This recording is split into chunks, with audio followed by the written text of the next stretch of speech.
Ingat, kita juga diingatkan oleh Nabi SAW untuk tidak boleh memuji ibadahnya orang.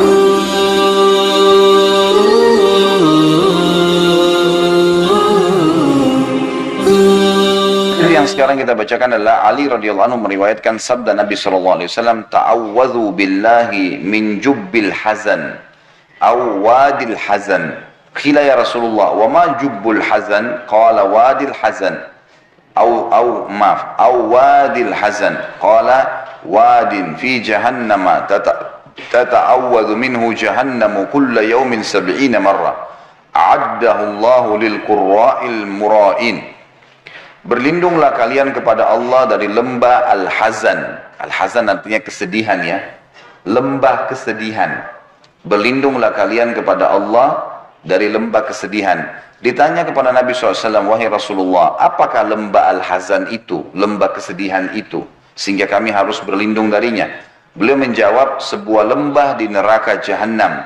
Yang neraka Jahannam sendiri berlindung darinya 70 kali setiap harinya. Ia disediakan oleh Allah untuk para pembaca Al-Quran yang riya. Pembaca Al-Quran yang riya. Saksi bahasan kita, jadi kalau saya rasionalkan begini, kalau ada di antara seseorang, bukan di sini insya Allah, punya luka di tubuhnya yang sudah borok, rusak.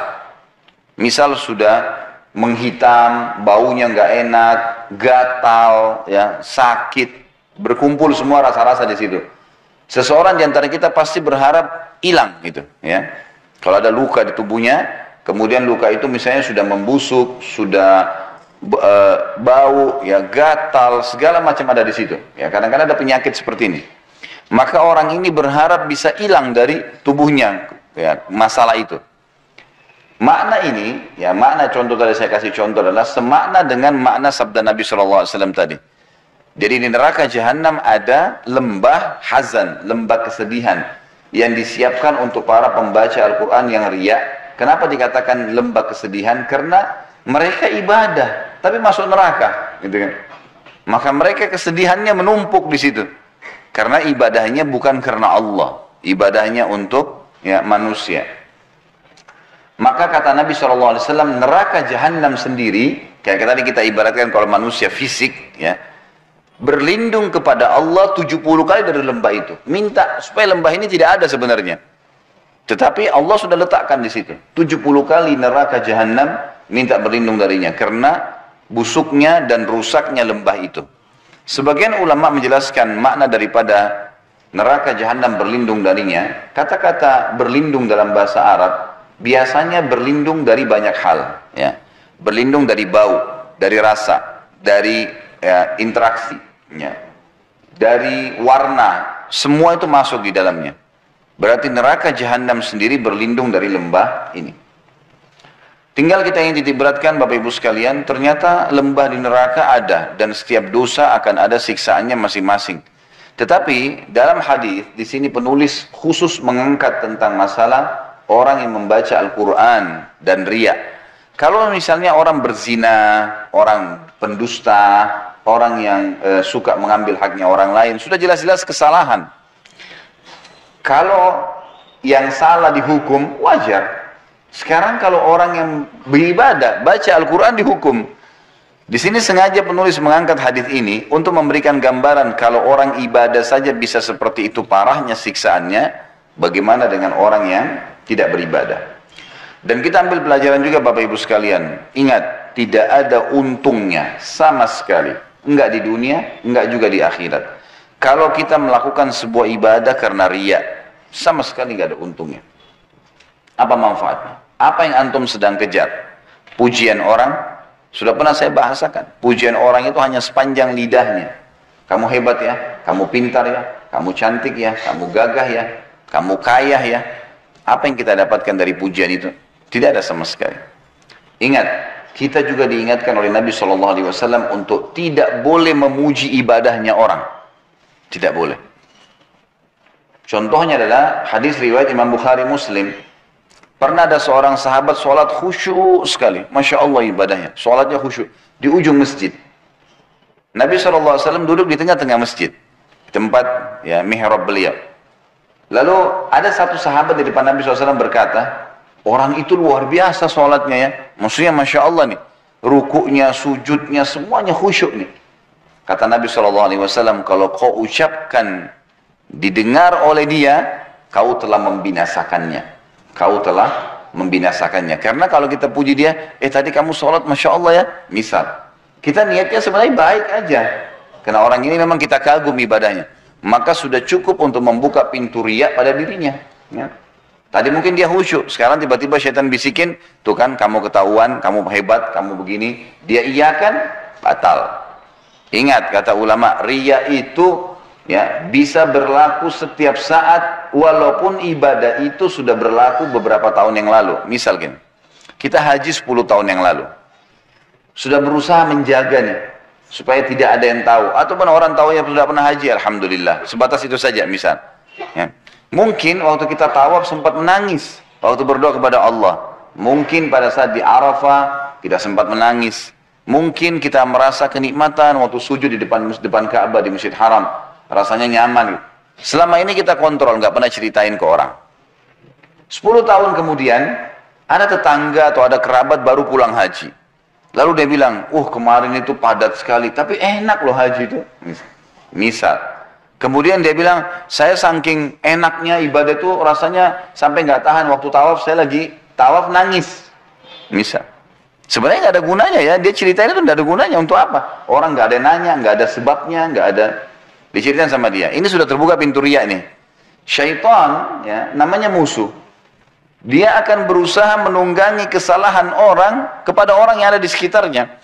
Maka dia berusaha agar kita yang sudah 10 tahun lalu haji, tuh, dia juga khusyuk. Kamu kan juga khusyuk, ceritain juga pengalamannya.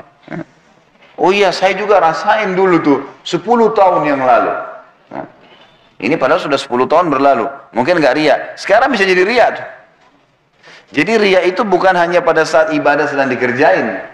Jadi jangan Bapak Ibu anggap, tadi saya sudah sedekah, ikhlas kepada Allah. Berarti besok bisa saya ceritain. Nggak bisa. Diceritain besok, diceritain tahun depan, niatnya riya terhapus dari buku amal. Gitu. Jadi usahakan mulutnya dikontrol, jangan ngomong apapun. Ya. Tidak perlu orang tahu. Lebih baik kita dikenal di langit daripada kita kenal di dunia, di bumi. Di langit semua kenal kita, malaikat kenal semua orang soleh. Untuk apa di bumi kita dikenal teman-teman sekalian?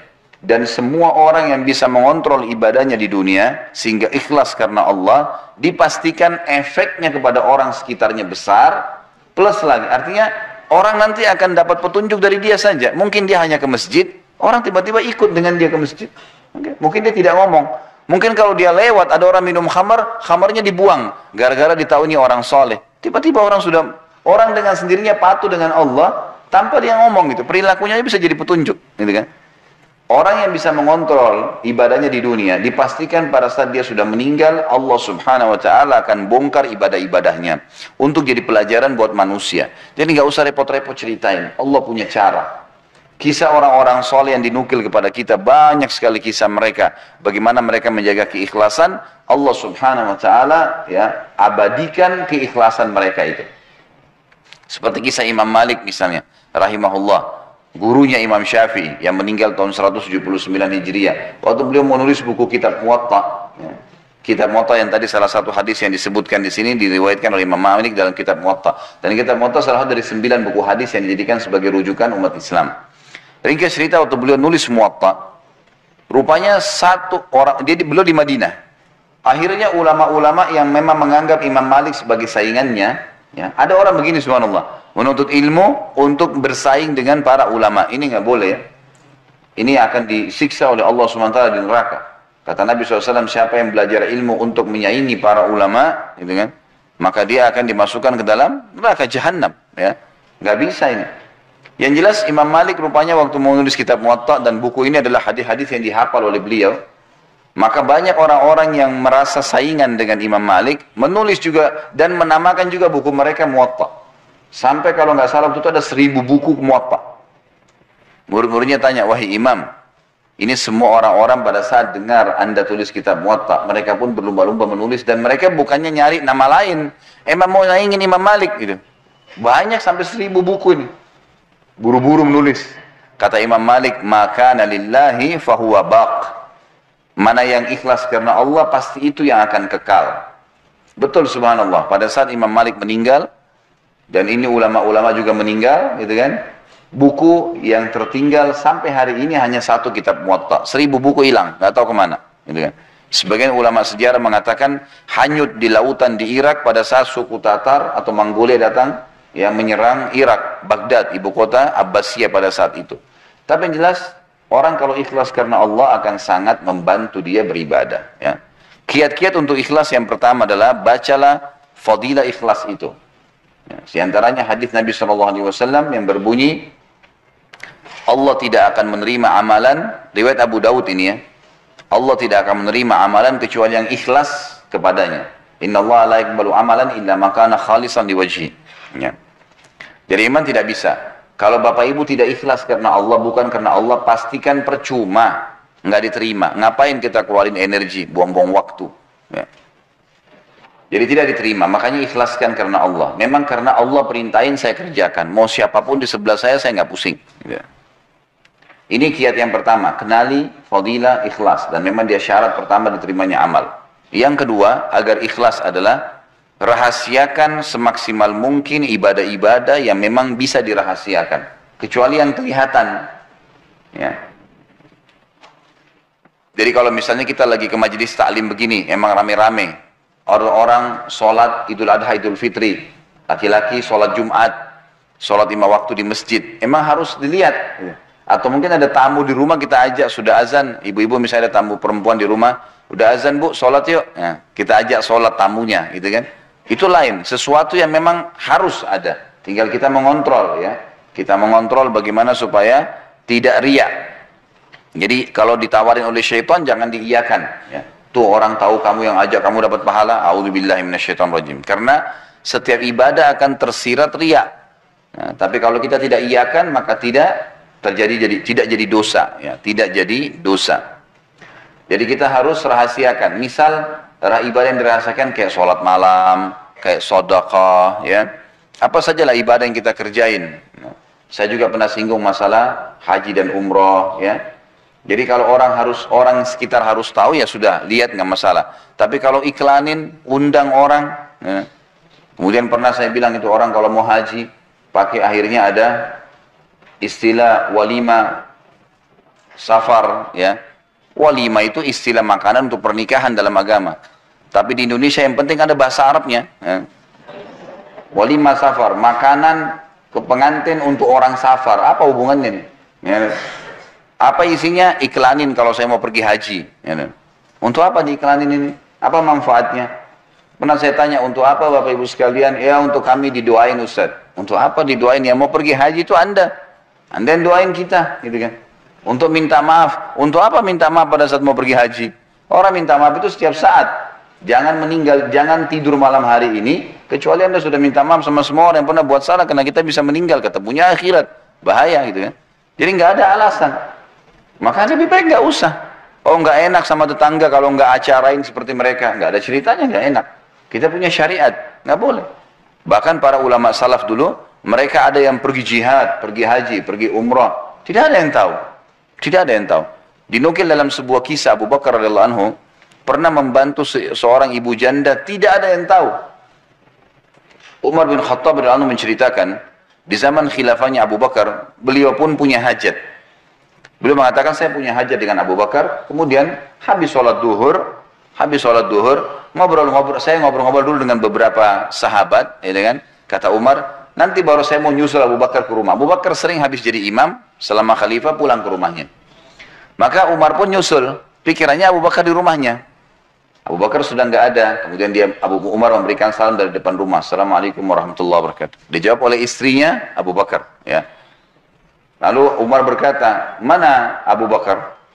Kata istrinya, Abu Bakar nggak pernah pulang di jam-jam seperti ini. Waktu seperti ini nggak pernah pulang. Dia biasanya pulangnya habis sholat asar, baru pulang ke rumah. Duhur asar tuh nggak pernah. Gitu. Kata Umar, tapi kami menyaksikan dia selalu pulang ke rumahnya. Kata istrinya, tidak ada. Baiklah, Umar cerdas nih. Umar nggak begitu pulang, dia pulanglah ke rumahnya, sholat asar, ketemu sama Abu Bakar, nggak ditanya sama dia. Dia nggak nanya. Maghrib ketemu nggak nanya, Isya ketemu nggak nanya, subuh ketemu nggak nanya. Besok habis duhur, Abu Bakar waktu keluar dari masjid diikuti sama Umar diam-diam. Ternyata Abu Bakar jalan sampai depan rumahnya, dia lihat kiri kanan nggak ada orang, terus lagi jalan lurus sampai ke ujung Madinah, jalan kaki sendirian. Sama Umar diikutin. Ternyata di ujung Madinah ada satu rumah gubuk tua sekali. Abu Bakar pamit salam, terus ada seorang ibu tua jawab, lalu kemudian Abu Bakar pamit masuk ke dalam, diizinkan masuklah ke dalam rumah tersebut. Umar menunggu di sebelah tembok rumah. Lalu Abu Bakar mengerjakanlah apa yang dia ingin kerjakan pada saat itu, kata Umar. Lalu kemudian setelah Abu Bakar pergi, saya pastikan dia sudah jauh, lalu saya ketuk rumah itu. Lalu saya berikan salam, dijawab oleh seorang nenek. Ya. Lalu saya bilang, ibu, apa ibu izinkan saya masuk? Kata ibu itu, silahkan. Ternyata Umar bilang waktu saya buka pintu, ibu itu tua. Sangat tua dan buta matanya. Sendirian tinggal di rumah itu. Lalu kata Umar, wahai ibu, saya boleh nanya? Dia bilang, silakan. Siapa tadi yang datang itu? Ya. Ibu ini buta ya. Ibu ini buta, tua dan sendirian. Kata ibu itu, saya nggak kenal siapa dia. Karena dia nggak pernah sebut namanya. Lalu kata Umar, apa yang dia lakukan di rumah anda ini? Dia bilang, setiap hari anak itu, dari zaman Nabi SAW masih hidup, kan Nabi sudah meninggal, ini zaman kerajaan Abu Bakar. Dari zaman Nabi SAW masih hidup, orang ini setiap siang datang ke sini membersihin rumah saya, buatin makanan buat saya, cuciin baju saya, dan siapin pakaian yang saya pakai untuk besok. Setiap hari. Tiba-tiba Umar menangis radhiyallahu anhu, dan Umar mengatakan, dengan inilah Abu Bakar mengalahkan kami. Bayangin. Dari sudah puluhan tahun melakukan, tidak ada yang tahu. Umar pun tahu karena ngikutin, kalau enggak tahu. Ini membantu seorang yang sangat tua. Raja pada saat itu datang ke rumah ibu janda dan bersihin rumahnya, sapu-sapu dan seterusnya. Dan setelah Abu Bakar meninggal, Umar melakukan hal itu. Terus saja beliau mencari orang-orang janda-janda yang susah, dibiayai, dibantu gitu kan. Dan setiap kali selesai dia mengatakan, inilah pelajaran dari Abu Bakar. Inilah pelajaran dari Abu Bakar gitu. Ini contoh-contoh, ini salah satu contoh saja bagaimana mereka bisa mengontrol dan menjaga itu. Jadi kiat yang kedua harus merahasiakannya. Renungi sebuah hadis riwayat Imam Muslim yang berbunyi kata Nabi SAW, Inna Allah yuhibbut taqiyul ghaniyul khafi. Allah sangat cinta dengan hambanya yang taqi. Taqi itu bertakwa. Diperintahin apa dikerjakan, dilarang apa ditinggalkan. Ghani, orang yang kaya dan suka bersedekah. Ya. Suka membantu orang-orang susah. Dan yang ketiga khafi, suka merahasiakan ibadahnya. Allah cinta dengan orang seperti ini. Gak ada yang tahu. Ya. Sampai kata Nabi SAW, bisa saja orang-orang yang rambutnya berantakan, penuh dengan debu badannya, tapi kalau dia bersumpah atas nama Allah, Allah terima doanya. Jadi jangan pernah anggap remeh. Hasan Basri pernah mengajarkan kepada kita Bapak Ibu sekalian, waktu membahas masalah definisi tawadhu. Tawadhu itu merendah karena Allah. Karena kata Nabi SAW, man tawadhu'a lillah rafa'ahullah. Siapa yang merendah karena Allah, Allah akan tinggikan derajatnya. Lalu para ulama waktu itu di Irak ngumpul, di kota Basra ngumpul. Biasanya para ulama ini mendiskusikan tentang hal-hal yang mungkin ada masalah sedang dihadapin, atau sebuah poin mungkin bagi orang awam tidak terlalu penting, tapi bagi para ulama penting. Waktu itu mereka sedang membahas apa definisi tawadhu. Apa sih tawadhu itu? Maka para ulama masing-masing berikan definisi. Hasan Basri diam, rahimahullah. Kemudian tiba-tiba selesai semua membahas, lalu mereka mengatakan, wahai Imam Hasan Basri, apa pendapat anda tentang masalah ini? Kata Hasan Basri, kalian sudah terlalu banyak ngomong gitu. Sudah banyak definisi, tapi kalau kalian mau tangkap dari saya, ambil dari saya, maka ketahuilah tawadhu adalah jangan kau lihat muslim siapapun di depan mata kamu. Bagaimanapun jenjang sosialnya, ekonominya, fisiknya, kecuali kau mengatakan pada dirimu, dia lebih baik daripada saya. Maka secara otomatis kita akan merendah. Dan merendah ini akan membawa kepada ikhlas. Tidak akan riak, gitu kan. Biasanya orang riak karena dia merasa lebih hebat dari orang lain, maka dia menceritakanlah, gitu kan. Maka ini ada hubungannya. Bagaimana kita merendah. Jangan sampai kita menganggap kita lebih baik daripada orang lain. Dan ini masuk dalam poin ketiga. Untuk ikhlas adalah seseorang selalu merendah.